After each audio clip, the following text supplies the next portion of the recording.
एक कदम प्रभु के साथ।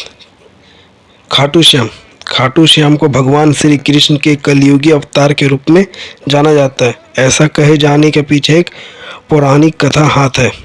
राजस्थान के सीकर जिले में इनका भव्य मंदिर स्थित, जहां हर साल बड़ी संख्या में श्रद्धालु आते हैं।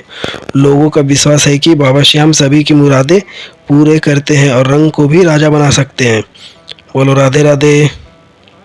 बाबा खाटू श्याम का संबंध महाभारत काल से माना जाता है। यह पांडु पुत्र भीम के पौत्र थे। ऐसी कथा है कि खाटू श्याम की अपार शक्ति और क्षमता से प्रभावित होकर श्री कृष्ण ने इन्हें कलयुग में अपने नाम से पूजे जाने का वरदान दिया।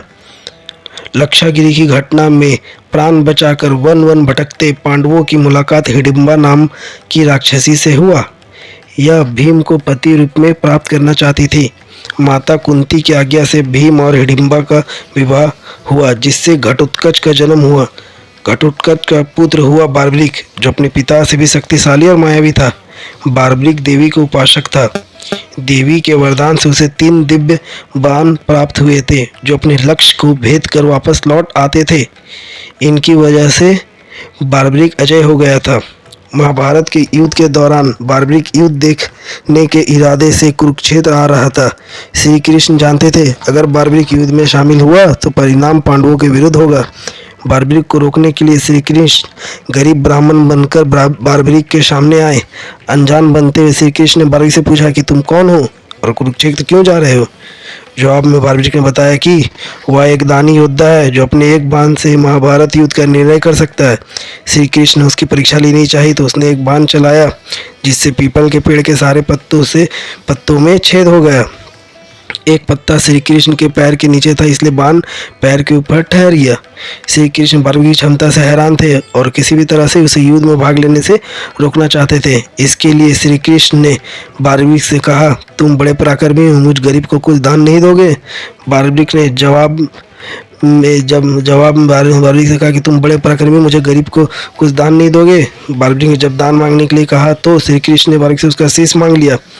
बार्बरिक समझ गया कि यह ब्राह्मण नहीं कोई और है और वास्तविक परिचय देने के लिए कहा।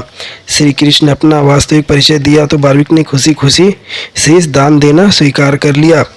रात भर भजन पूजन कर फागुन शुक्ल द्वादशी को स्नान पूजा करके बार्बरिक ने अपने हाथों से अपना शीश श्री कृष्ण को दान कर दिया।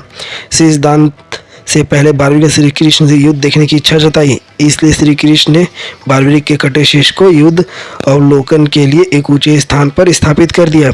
युद्ध में विजय श्री प्राप्त होने पर पांडव विजय को श्रेय लेने हेतु वाद विवाद कर रहे थे। तब श्री कृष्ण ने कहा, इसका निर्णय बार्बरिक का शिष्य कर सकता है। बार्बरिक के शिष्य ने बताया कि युद्ध में श्री कृष्ण का सुदर्शन चक्र चल रहा था, जिसे कटे हुए वृक्ष की तरह योद्धा रणभूमि में गिर रहे थे।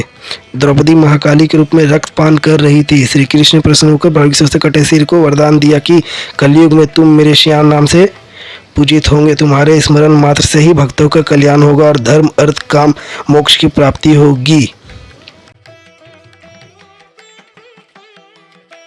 प्रत्येक वर्ष होली के दौरान खाटू श्याम जी का मेला लगता है। इस मेले में देश विदेश से भक्त बाबा खाटू श्याम जी के दर्शन के लिए आते। इस मंदिर में भक्तों की गहरी आस्था है। बाबा श्याम हारे का सहारा, लखदातर खाटू श्याम जी, मोहिनी वंदन खाटू के नरसे और शीश का दानी, इन सभी नामों से खाटू श्याम को उनके भक्त पुकारते हैं। बोलो राधे राधे।